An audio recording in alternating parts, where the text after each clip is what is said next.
তুই কি এখনো ডিসিশন নিয়ে উঠতে পারছিস না সোহিনী? এদিকে সোহিনী পূর্বার কথার কোনো উত্তর না দিয়ে নির্বাক হয়ে বসে আছে টেবিলের ওপারে। পূর্বা অধৈর্য হয়ে বলে ওঠে, আরে অ্যাট লিস্ট আমার কথার উত্তরটা তো দে। তোর সমস্যাটা কোথায় হচ্ছে সৈকত দাকে নিয়ে, সেটা তো খুলে বল একবার। সোহিনীকে সেই আগের মতো চুপ থাকতে দেখে পূর্বা আবারও বলে, ভাই সৈকত দা তোকে যথেষ্ট ভালোবাসে সোহিনী। সোহিনী এবার নিজের নীরবতা ভেঙে বলে ওঠে, সৈকতের ভালোবাসা নিয়ে আমার কোনো প্রশ্ন নেই পূর্বা। কিন্তু কিন্তু কি? একরাশ প্রশ্ন নিয়ে পূর্বা তাকিয়ে থাকে সোহিনীর দিকে। তবে কিছু বলতে চেয়েও আবারও চুপ করে যায় সোহিনী। এবার কিছুটা বিরক্ত আর রাগ নিয়ে চেয়ার ছেড়ে উঠে দাঁড়ায় পূর্বা। আমি ভেবেছিলাম তোর আর সৈকতদার বিষয় নিয়ে তোর সাথে একটু আলোচনা করলে তুই আজ একটা সিদ্ধান্তে পৌঁছাতে পারবি, কিন্তু এখন দেখছি তুই তো পুরো কনফিউজড বিষয়টাকে নিয়ে। তুই আমায় ভুল বুঝছিস পূর্বা। আমার কথাটা আগে শোন। নিজের বাঁ হাত দেখিয়ে সোহিনীকে থামিয়ে দেয় পূর্বা। তারপর বলে, আমি তোর সমস্ত কথা শুনবো বলেই আজ অফিস থেকে তাড়াতাড়ি ছুটি নিয়ে তোর সাথে এই কফি শপে দেখা করতে এলাম সোহা। কিন্তু লাভ কি হলো বল? তুই নিজেই নির্বাক হয়ে বসে আছিস। আর এতেই স্পষ্ট হয় যে তোর মনে এখনো সৈকত দাকে নিয়ে যথেষ্ট ডাউট আছে। কথাগুলো একটাও ভুল বলেনি পূর্বা, সেটা সোহিনীর মন জানে। তাই তো কোনো প্রতিবাদ করতে পারে না নিজের সবথেকে কাছের বান্ধবীর কথায়। সোহিনীর মুখটা ছোট হয়ে আসে, ওর মুখে মন খারাপের ছাপ স্পষ্ট। পূর্বার খারাপ লাগে ও বোঝে সোহিনীর এমন আচরণের কারণ। টেবিলের ওপর সোহিনীর রাখা হাতটা নিজের হাতে নিয়ে বলে, একটা কথা কি জানিস সোহা? ভালো তাদেরকেই বাসা উচিত যারা আমাদের ভালোবাসে। আর সৈকত দা ঠিক তোকে ততটাই ভালোবাসে, এরপরেও কি ছেলেটাকে তোর ফিরিয়ে দেওয়া উচিত হবে? সোহিনী ফ্যাল ফ্যাল করে চেয়ে থাকে পূর্বার দিকে। কিছুই বলতে পারে না ওর কথার পরিপ্রেক্ষিতে। সময়কে একটু সময় দে সোহা। দেখবি তুই সবকিছুর উত্তর আস্তে আস্তে খুঁজে পাবি। তোকে শুধু আমি এইটুকুই বলতে চাই যে ভালোবাসা সবসময় আসে না, আর হারিয়ে ফেললে তাকে আর ফিরেও পাওয়া যায় না। তাই সৈকত দাকে হারিয়ে যেতে দিস না প্লিজ। কথাগুলো বলা শেষ হতেই পূর্বা বলে ওঠে, আমি এবার আসি বুঝলি। তুই বরং পরে ফোন করিস সময় করে। আর এবার যেন দেখি তুই সঠিক সিদ্ধান্তটা নিতে পেরেছিস। এই বলে পূর্বা চলে যায়। প্রায় আধ ঘন্টা হয়ে গেছে পূর্বা চলে গেছে, কিন্তু সোহিনী এখনো বাড়ি ফিরতে পারেনি। এখনো কফি শপে বসে বসে পূর্বার বলা কথাগুলো ভেবে চলেছে সোহিনী। পূর্বার বলা একটা কথাও ভুল নয়। সত্যি তো কি দোষ সৈকতের? ছেলেটা ওকে পাগলের মতো ভালোবাসে, নিজের জীবনটা সৈকত সোহিনীর সাথে কাটাতে চায়। সেই প্রথম দিন থেকে সৈকতের চাওয়া বলতে এইটুকুই, সেটা খুব ভালো করেই জানে সোহিনীর মন। তবুও সব জেনেও ওর মনটা কিছুতেই পেরে উঠছে না সৈকতের ভালোবাসার ডাকে সাড়া দিতে। সোহিনী চোখ দুটো হঠাৎ করেই ভিজে আসে। কোনোরকমে চোখের জলটা মুছতে গিয়ে ওর চোখ যায় সামনের ডান দিকের কর্নারের টেবিলটার দিকে। এতক্ষণে সোহিনীর চোখে পড়ে একটা কাপল টেবিল, সম্ভবত টেবিলটায় দুজন কাপল খুব ঘনিষ্ঠ হয়ে বসে আছে, একে অপরে ঠোঁটে ঠোঁট ডুবিয়ে। দূর থেকে হলেও ছেলেটার মুখটা চিনতে অসুবিধা হয় না সোহিনীর। ওটা অর্ণব। হ্যাঁ, একদম ঠিক দেখেছে সোহিনী, ওটা অর্ণব। নিজের নতুন প্রেমিকার ঠোঁটে ঠোঁট ডুবিয়ে বসে আছে ছেলেটা। হঠাৎ করেই সোহিনীর বুকের ভেতরটা কেমন চিনচিন করে উঠল যন্ত্রণায়। তাড়াতাড়ি টেবিল ছেড়ে উঠে দাঁড়ালো ও বেরিয়ে এলো কফি শপের বাইরে। গলার কাছে দলা পাকানো কান্নাটা এতক্ষণে বেরিয়ে এলো সোহিনীর মুখ থেকে। গুঙ্গিয়ে মুখে হাত চাপা দিয়ে কেঁদে ফেলল। বন্ধ চোখের পাতায় ভেসে উঠল সেই কলেজ জীবনের পুরনো দিনগুলো। পুরনো বন্ধুত্ব, পুরনো প্রেম, প্রথম কাছে আসার প্রথম ছোঁয়া, আর তারপর বিচ্ছেদ। একটু আগে অর্ণব নিজের নতুন প্রেমিকাকে ঠিক যেভাবে আদর করছে, একসময় রাতের পর রাত অর্ণব সোহিনীকে এর থেকেও বেশি আদর করেছে, যাকে বলা যায় বাঁধন ছাড়া আদর। সেই আদরের দৃশ্যগুলো মনে বসে উঠতেই গা গুলিয়ে উঠল সোহিনীর। অর্ণব আর সোহিনীর বন্ধুত্ব কলেজ থেকে, তখন থেকে ওদের প্রেম, আর তারপরই ওরা লিভ ইন করতে শুরু করে। লিভ ইন এর বিষয়টা নিয়ে সোহিনীর প্রথমে আপত্তি থাকলেও পরে অর্ণবের রিকোয়েস্টে রাজি হতে হয় সোহিনীকে।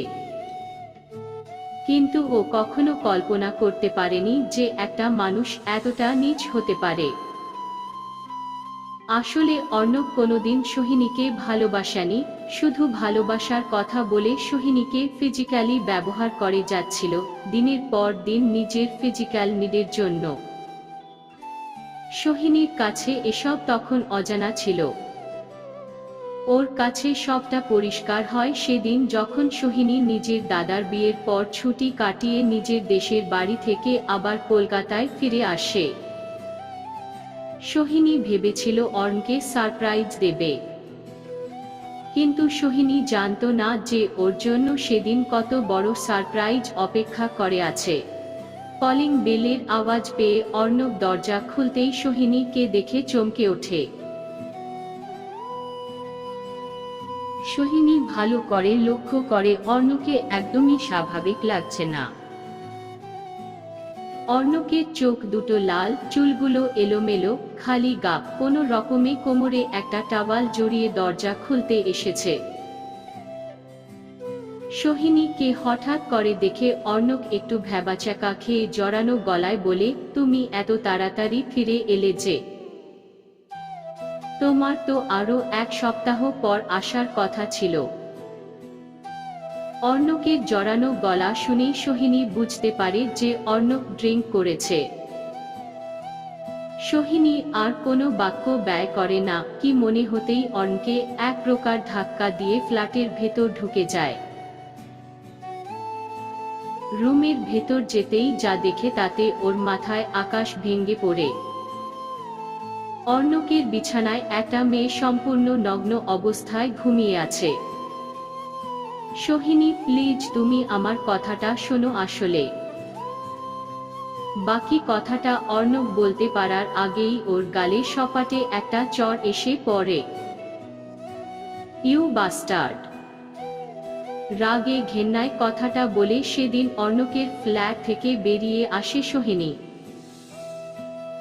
ওদের ব্রেকআপের 2 বছর পেরিয়ে গেছে আজ। এতদিন পর অর্ণকে দেখে পুরনো স্মৃতিগুলো যেন আরো স্পষ্ট হয়ে উঠল সোহিনীর চোখের সামনে। তবে আর কাঁদবে না ও, এবার শক্ত হয়ে ঘুরে দাঁড়াবে। প্রতারণার কথাগুলো মনে আসতেই কান্নার বেগটা একটু কমে আসে সোহিনীর। না, আর কোনো প্রতারকের কথা ভেবে জীবনে পিছিয়ে পড়বে না ও, বরং এগিয়ে যাবে নিজের জীবনে। নিজের ব্যাগ থেকে ফোনটা বার করে এই প্রথমবার সৈকতের নাম্বারটা ডায়াল করে। ওপাশ থেকে ফোনটা রিসিভ হতেই ভেসে আসে সৈকতের গলা। হ্যালো। সোহিনী এক নিঃশ্বাসে বলে ওঠে, আমার একটু সময় দরকার সৈকত। অনেক বছরের পুরনো ক্ষত জমে আছে আমার বুকের ভেতর, সেগুলো সারতে সময় লাগবে। একটু সময় দেবে আমায় প্লিজ? কিছুক্ষণ ফোনের ওপাশে নীরবতা ছেয়ে যায়, তারপর আবার ভেসে আসে সৈকতের গলা। আমি কি কখনো না বলেছি তোমায়? সৈকতের এই একটা উত্তর সোহিনীকে আবারও কাঁদতে বাধ্য করে। ওর বুক ফেটে যেন বেরিয়ে আসে একটাই কথা, আমার তোমাকে প্রয়োজন, প্লিজ আমাকে ছেড়ে যেও না সৈকত। আমি তোমায় হারাতে চাই না। সোহিনীর কান্নার আওয়াজ শুনতে পায় সৈকত ফোনের ওপার থেকে। তুমি জানতে চাও না সৈকত, এমন কি ক্ষত আছে যার জন্য আমি চেয়েও তোমার কাছে এগিয়ে যেতে পারছি না? এবার সৈকত শান্ত আর নরম গলায় বলে, আমি সবটা জানি সোহিনী, তোমার মনের অবস্থা আমি বুঝি। সোহিনী সৈকতের কথা শুনে এক প্রকার অবাক হয়ে বলে ওঠে, তুমি সব জানো? হ্যাঁ, আমি সব জানি। এবার তোমার মনে নিশ্চয়ই প্রশ্ন জাগছে যে আমি কি করে সব জানলাম। তাহলে তোমাকে প্রথম থেকে সবটা বলি, শোনো।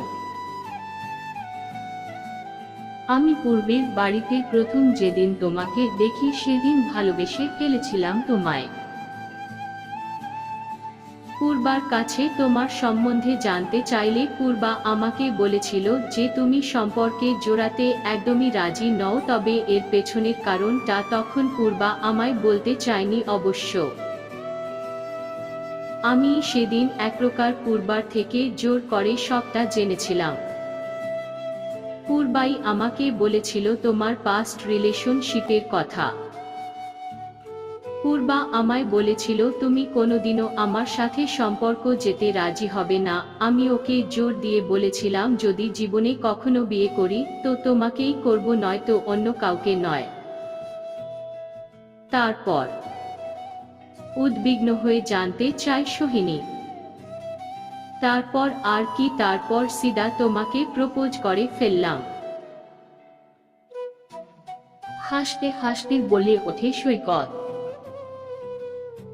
তুমি তো আমার পাস্ট রিলেশনের সম্পর্কে সবটাই জানো, তাহলে নিশ্চয়ই তোমার কাছে অজানা নয় যে আমার এক্সের সাথে আমার ফিজিক্যাল রিলেশনও ছিল। এত কিছুর পরেও মেনে নিতে পারবে আমায়?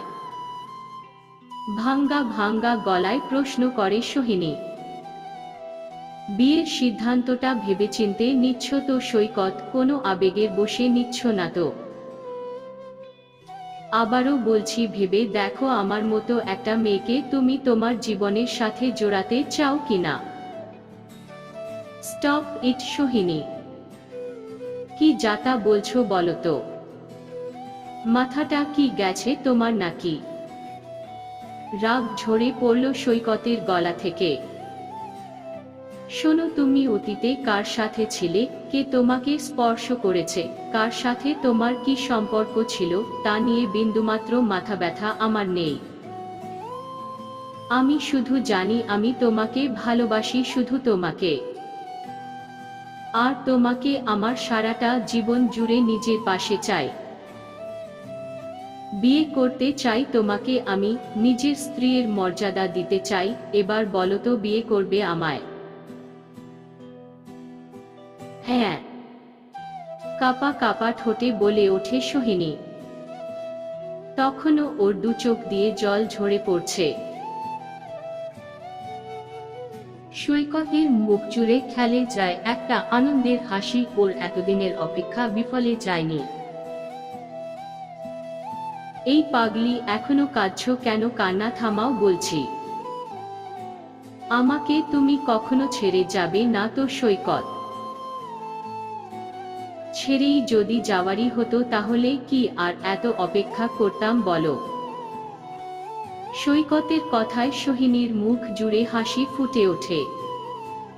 তা ফোনের ওপার থেকে হলেও অনুভব করতে পারে সৈকত।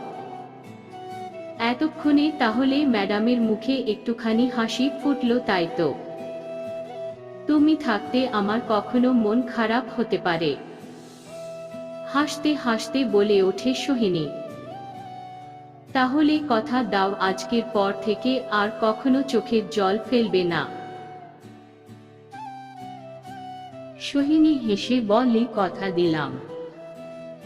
তারপর সৈকত আবারও বলে ওঠে, কি জানো সোহিনী, অতীতে তোমার সাথে হয়তো যা কিছু ঘটেছে সেটা ঘটার পেছনে নিশ্চয়ই কোনো অর্থ আছে। তখন হয়তো তোমার সময় ছিল না, তাই হয়তো তোমার ভালোবাসাটা অসম্পূর্ণ থেকে গিয়েছিল, পূর্ণতা পায়নি। কিন্তু এখন আমাদের সময়, তাই আমাদের ভালোবাসা পূর্ণতা পেল। আসলে যা কিছু অপূর্ণ, যা কিছু অর্ধেক, সেটাকে ভগবান সঠিক কোনো মানুষের মাধ্যমে আমাদের জীবনে পূরণ করে দেন, কখনো সে স্থান উনি খালি থাকতে দেন না। আমাদের প্রয়োজন শুধু সঠিক মানুষটাকে চেনা আর অপেক্ষায় থাকা সেই সঠিক মানুষটার জন্য। সমাপ্ত।